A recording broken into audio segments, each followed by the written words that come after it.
Söze bakan uşaqdım. İllər keçdi, sözü gözdən oxudum. Hər ötənə ürəyi yumşaldım. Mərhəmətdən səhvə düzü toxudum. Öyrəndim ki, belə olur hardasa. Köhnə əşya söküb süfrə atılır. And içdiyin, can verdiyin qaldısa, gecə tezi düşməninə satılır. Sustuğumda gileylənən dostlarım dərdləşdikcə dedilər ki, xəstədir. Yanağıma gülüş kimi sıxdığım hər addımım keçmişimə bəstədir.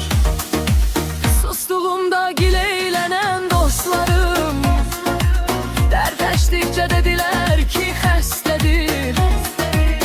Yanağıma gülüş kimi sıxdığım hər addımım keçmişimə bəstədir.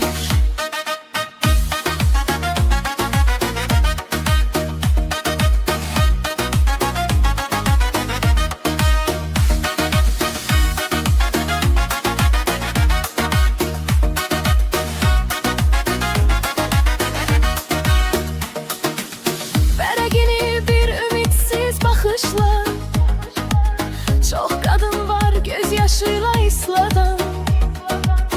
Əlindəki quru taxta qaşıqla, qazanında kimsəsizlik qaynadan. Daha yoxdur o uşaqdan əlamət, daha indi o qadında yorulur.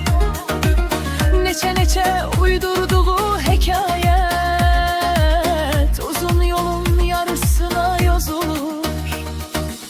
Sustuğumda gileylənən dostlarım dərdləşdikcə dedilər ki, xəstədir.